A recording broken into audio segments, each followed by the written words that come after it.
Second point আছে ২৭,০০০ plus নাকি APS camp হবে, মানে 3টে বুথ ধরে একটা ক্যাম্প এভারেজ এরকম করার চেষ্টা করছে, যদি সংখ্যাটা বাড়তে পারে, এবং খরচা হবে নাকি প্রায় ৮,০০০ কোটি টাকার ওপর। প্রাইভেট সংস্থা বিলে ৮০% ছাড় দেবে, কেন দেবে? প্রাইভেট সংস্থা লস করে ইলেকট্রিক বিলের ৮০% ছাড়টা কেন দেবে? কোত্থেকে উদ্ধার করবে? উদ্ধার করবে আমার আপনার টাকা থেকে। বেসিক্যালি মানুষকে বোকা বানানোর স্কিম, ভোট কেনার স্কিম। আর এই আমাদের পাড়া আমাদের সমাধান এই স্কিমটা আগস্টের 2 তারিখ থেকে 15 জানুয়ারি 2026 পর্যন্ত চলার একটাই রিজন, যাতে এসআইআরে অসুবিধা করা যায়।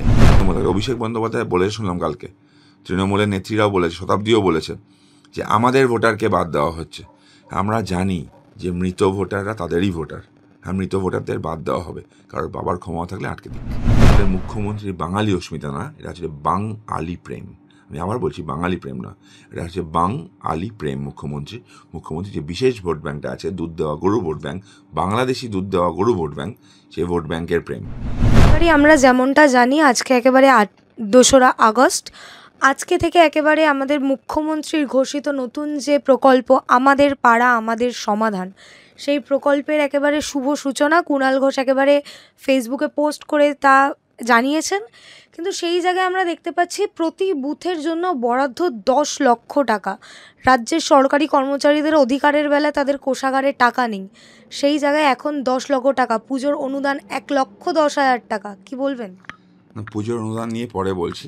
এই আমাদের পাড়া আমাদের সমাধান বা ইন শর্ট APAS স্কিম, এটা লঞ্চ করেছে। লঞ্চ করার খুব নিষ্পাপ একটা সুন্দর একটা স্কিম মনে হচ্ছে দেখে, তাই না? স্কিমের হাইলাইটসগুলো আপনারা দেখেছেন। রাজ্যে বুথ ওয়াইজ হবে, এটা polling booth wise. Polling booth wise যখন হবে, কারা কারা যুক্ত থাকবে এর মধ্যে? Chief secretary, district magistrate, sub division officer, block development officers and সরকারি কর্মচারীরা। এই অফিসাররা না আরও একটা কাজে যুক্ত আছে পশ্চিমবঙ্গে আপাতত বড়। কী কাজ জানেন? কাজটা হচ্ছে SIR, স্পেশাল ইন্টেন্সিভ রিভিশন। তো এই APAS যে স্কিমটা চালু করা হলো, অর্থাৎ আমাদের পাড়া আমাদের সমাধান, যে স্কিমটা চালু করা হলো একটাই কারণে, যাতে ইলেকশন কমিশন অফ ইন্ডিয়া কর্মচারী না পায় SIR করার জন্য। রাজ্য সরকার SIR এর বিরোধিতা করছে, বিরোধিতা করতে গিয়ে এমনি তো করতে পারবে না, যখন ডাইরেক্ট কনস্টিটিউশনাল প্রবলেম হয়ে যাবে, সেটাকে আটকানোর জন্য একটা স্কিম চালু করলো। স্কিম চালু করে বলে দিল এটার এফেক্ট আপনারা দেখেছেন, খেয়াল করেছেন। আমি তো পুরো স্কিমটা পড়ছিলাম, পুরো স্কিম ডকুমেন্টটা আমি পড়ছিলাম। একটা এসওপি লঞ্চ করেছে। এসওপি অনুযায়ী আমি পুরো যখন দেখলাম, দেখে আমি চমকে গেলাম। প্রত্যেকটা বুথ কভার হবে, এটা মানে 80,000 প্লাস পোলিং বুথ কভার্ড। ল্যাঙ্গুয়েজটা important, 80,000 plus polling booth covered. Polling booth ধরে ধরেই SIR হবে, তাই জন্য ফার্স্ট টার্গেট করলো। সেকেন্ড, এটা পিরিয়ডটা খুব ইম্পর্টেন্ট। আগস্ট মাসের 2 তারিখ অর্থাৎ আজকে থেকে 15 জানুয়ারি 2026 পর্যন্ত এই স্কিমটা চলবে। মানে এই পুরো পিরিয়ডটা সরকারি কর্মচারীদের এঙ্গেজ করে রাখা। ইলেকশন কমিশন যদি কর্মচারী চায়, বলবে আমাদের কর্মচারী নেই, যাতে SIR না করতে পারে। দ্যাট ইজ কি হাইলাইট। সেকেন্ড পয়েন্ট আছে ২৭,০০০ প্লাস নাকি APAS ক্যাম্প হবে, মানে 3টে বুথ ধরে একটা ক্যাম্প এভারেজ এরকম করার চেষ্টা করছে, যদি সংখ্যাটা বাড়তে পারে, এবং খরচা হবে নাকি প্রায় 8,000 কোটি টাকার ওপর। আপনারা দেখেছেন, জুলাই মাসেই দেখেছেন, জুন মাসেও দেখেছেন, রাজ্য সরকার দফায় দফায় মার্কেট থেকে 20 বছর দীর্ঘমেয়াদী ঋণ তুলেছে। পশ্চিমবঙ্গের ঋণের বোঝা প্রায় 7 লক্ষ কোটি টাকা। ডিএ মামলায় সুপ্রিম কোর্টে দাঁড়িয়ে বলছে যে আমাদের কাছে টাকা নেই। গতকাল জলপাইগুড়ি বেলাকোবার এক বিডিও, সেই WBCS ফেল বিডিও, তাকে বলতে আমরা শুনেছি যে লক্ষ্মীর ভাণ্ডার পাচ্ছেন তো, রাস্তা কেন ঠিক করে হবে, টাকা নেই। তো বেসিক্যালি সরকারের কাছে টাকা নেই উন্নয়নমূলক কাজ করার জন্য। রাস্তা ঠিক করার টাকা নেই, নিকাশি ব্যবস্থা ঠিক করার টাকা নেই, হাসপাতাল ঠিক করার টাকা নেই, স্কুল বিল্ডিং ঠিক করার টাকা নেই, সরকারি কর্মচারীদের দিয়ে দেওয়ার টাকা নেই, নতুন রিক্রুটমেন্ট করার টাকা নেই। কিন্তু এই 8,000 কোটি টাকা আছে হচ্ছে এই একটা স্কিম, যেটা বাজেট বহির্ভূত, সেখানে খরচা করার জন্য। এটা দুটো কারণ। 1 নম্বর ভোট কেনা, সেকেন্ড কারণ হচ্ছে এই SIR-এ যাতে প্রবলেম ক্রিয়েট করা যায় সেটা। তো SIR প্রবলেম ক্রিয়েট করার জন্যই পার্টিকুলার স্কিমটাকে লঞ্চ করা হয়েছে, কর্মচারী না দিতে পারি যাতে।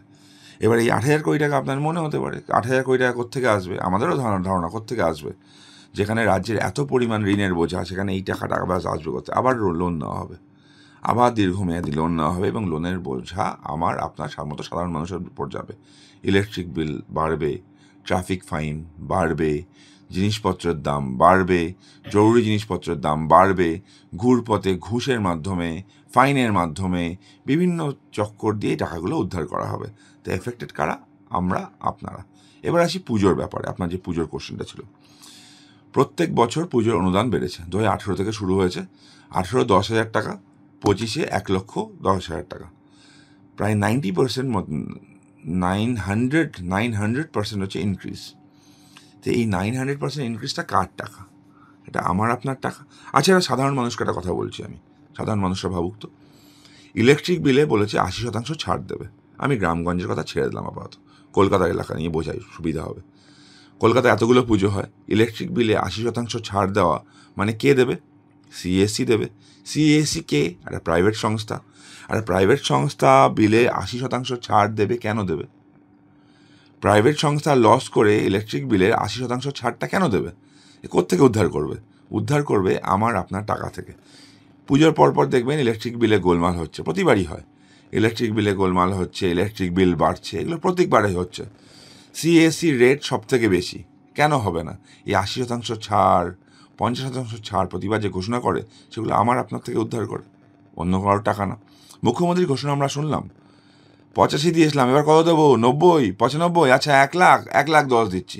এমন হাবভাব করছিলেন না টাকাটা ওনার পৈতৃক সম্পত্তি, ওনার এবং ওনার ভাইপোর কাটমানি রোজগারের টাকা না তো, সরকারি মানে আমাদের দেওয়া করের টাকা। সে করের টাকা থেকে 494 কোটি টাকা তিনি জাস্ট এরমভাবে উড়িয়ে দিলেন। 45,000 ক্লাবকে নাকি টাকা দেবেন। এই টাকাটা দিয়ে তো যেগুলোর কথা আমি বললাম, বিভিন্ন উন্নয়নগুলো, সেই উন্নয়নগুলো করা যেত, সেই উন্নয়নগুলো করলো না। তা আবার বলছি, পুরো স্কিমটা বেসিক্যালি মানুষকে বোকা বানানোর স্কিম, ভোট কেনার স্কিম। আর এই আমাদের পাড়া আমাদের সমাধান, এই স্কিমটা আগস্টের 2 তারিখ থেকে 15 জানুয়ারি 2026 পর্যন্ত চলার একটাই রিজন, যাতে এসআইআরে অসুবিধা করা যায়। মমতা বন্দ্যোপাধ্যায় বাংলাদেশি মুসলমান ভোট ব্যাঙ্ক যেটা আছে সেটাকে রক্ষা করা যায়। মমতা বন্দ্যোপাধ্যায় অনুপ্রবেশকারী ভোট ব্যাঙ্ক এদের রক্ষা করা যায়। পুরো স্কিমটাই সেটা। এসআইআরকে এতটা ভয় পাচ্ছে কেন? ভয়ের কারণ আছে। ভয়ের কারণ হচ্ছে, বিহারে প্রায় 70 লক্ষের কাছাকাছি বাদ গেছে, তার মধ্যে প্রায় 30 লক্ষের কাছাকাছি মৃত ভোটার, বেশ কিছু ভোটার মুভ করে গেছে, বেশ কিছু ডাবল এন্ট্রি আছে। পশ্চিমবঙ্গের ক্ষেত্রেও এরকম ভুতুরে ভোটার প্রচুর আছে। যারা কোত্থেকে ভোটার হলো, কীভাবে ভোটার হলো, আপনারা খোঁজ নিতে ডাক্তার বিভিন্ন রিপোর্ট দেখছেন, বিভিন্ন জায়গায় দেখা যাচ্ছে শ্বশুর বাবা হয়ে যাচ্ছে। একটা লোকে 2-3 ছেলে আছে, সেই লোকটাই জানে না তার 2-3টে ছেলে হয়ে গেছে নাকি, তার বাবার লিঙ্কে হয়ে গেছে। এখানে খুব ইম্পর্টেন্ট সেই হাবড়া তৃণমূল নেত্রীর কথাটা। তিনি কি বলেছেন মনে আছে? জাকিরদার সাথে যোগাযোগ করবেন, যাদের বাংলাদেশি যারা আছেন, ভোটার আইডি কার্ড লাগবে, জাকিরদার লিঙ্কের ব্যাপারটা দেখে নেবে। লিঙ্ক সাধারণ মানুষ অনেকে বোঝে না, কিসের লিঙ্ক? লিঙ্ক হচ্ছে ভোটার আইডি কার্ড করতে গেলে ফ্যামিলির লিঙ্ক লাগে একটা, সেই লিঙ্কের ব্যবস্থাটা জাকিরদা করে দেবেন। মানে এক্সের 2 ছেলে থাকলেও তার 4 ছেলে হতে পারে, 5 ছেলে হতে পারে, এরকমভাবে ব্যবস্থা হবে। সুতরাং এই পুরো ভয়টা তো সেখানে, ভুতুরে ভোটার আছে। পশ্চিমবঙ্গের উন্নয়ন দেখে ভোট দিতে প্রখ্যাত মৃত কবিরা, মৃত গায়করা পর্যন্ত ভোট দিতে আসেন এখানে, আমরা দেখেছি। মরা মানুষ এখানে ভোট দেয়। মমতা বন্দ্যোপাধ্যায় যদি সততার প্রতীক হন, তিনি ফেয়ার ইলেকশন যদি চান, তার ফেয়ারভাবে ভোটটা করা কী অসুবিধা আছে? যারা মারা গেছে তারা ভোটার লিস্টে কেন থাকবে? যারা ডাবল এন্ট্রি আছে তারা ভোটার লিস্টে কেন থাকবে? যারা পশ্চিমবঙ্গ ছেড়ে চলে গেছে তারা ভোটার লিস্টে কেন থাকবে? এত ভয়টা কিসের? আবার মনে করে দিই, 2002 সালে যখন এসআইআর পশ্চিমবঙ্গে হয়েছিল, প্রায় 24 লক্ষ মানুষের নাম বাদ গেছিল। তখন তো মমতা বন্দ্যোপাধ্যায় অবজেক্ট করেনি। আজকে অবজেকশনটা কেন? শাসক দলে থাকলে ভুতুরে ভোটারের সাহায্য লাগে নাকি? কিন্তু একেবারে তৃণমূলের পক্ষ থেকে দাদা বারংবার বলা হচ্ছে যে বিজেপি যদি একটাও নাম কাটে ভোটার লিস্ট থেকে, তাহলে একেবারে আন্দোলন হবে। দেখুন, ফার্স্ট থিং হচ্ছে, অশিক্ষিত চোর জোচ্চোর না হলে তৃণমূল হওয়া যায় না। ফার্স্ট থিং, ইলেকশন কমিশন করছে এটা, বিজেপি করছে না। এই একই দাবি নিয়ে বিহারের ক্ষেত্রে এরা সুপ্রিম কোর্ট গেছিল, তো সুপ্রিম কোর্ট ইন্টারফেয়ার করেনি। এসআইআর একটা নর্মাল প্রসেস, যেটায় পাওয়ার দেয় ইলেকশন কমিশন অফ ইন্ডিয়াকে,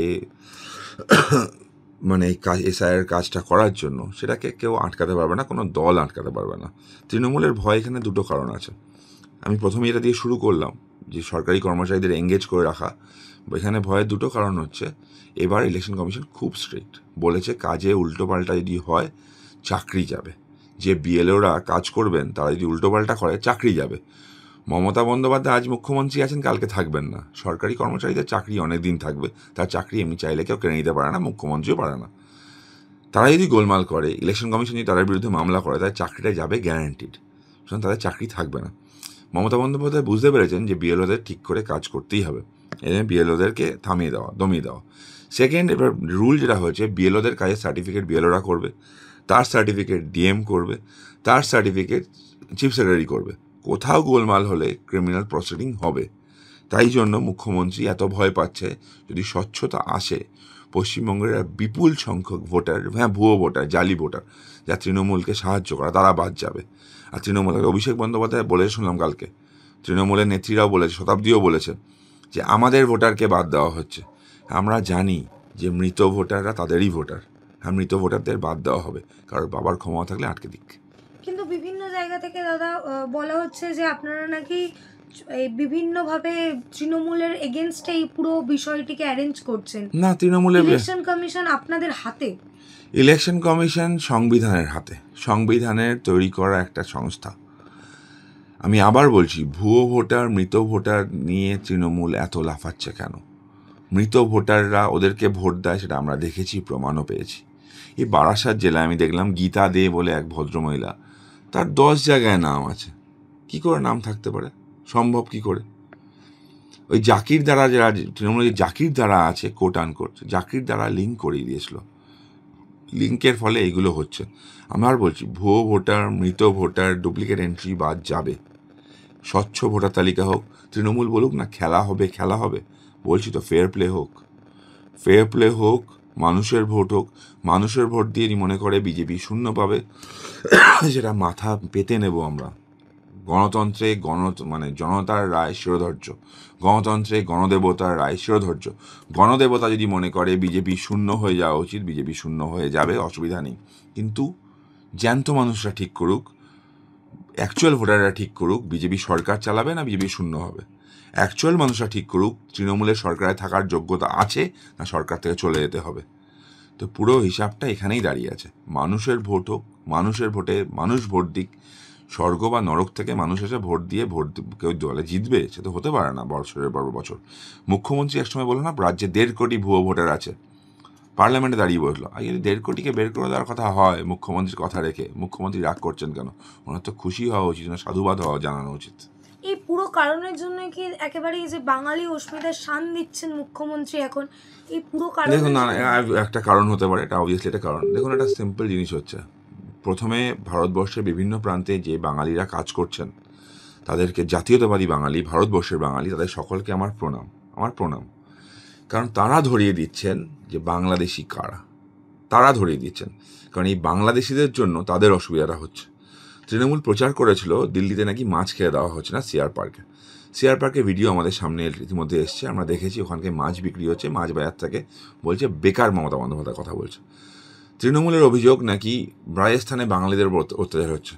ওখানকার কিছু লোকজন ভিডিও পাঠিয়েছে, তো ভিডিও পাঠিয়ে তারা বলতে শুনেছি, মমতাকে মক করে বলেছে, শুভনন্দন মাননীয়া, আমরা এখানে কাজ করছি, 35,000 টাকার ওপর ইনকাম করছি, আপনি ক টাকার কাজ দেবেন আগে বলুন।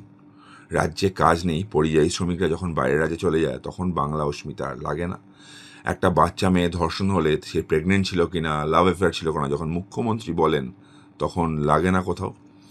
অভয়ার মৃত্যুর পর বাবা মাকে 10 লক্ষ টাকা দিয়ে যখন কিনতে গেছিল তখন বাঙালি অস্মিতা লাগে না।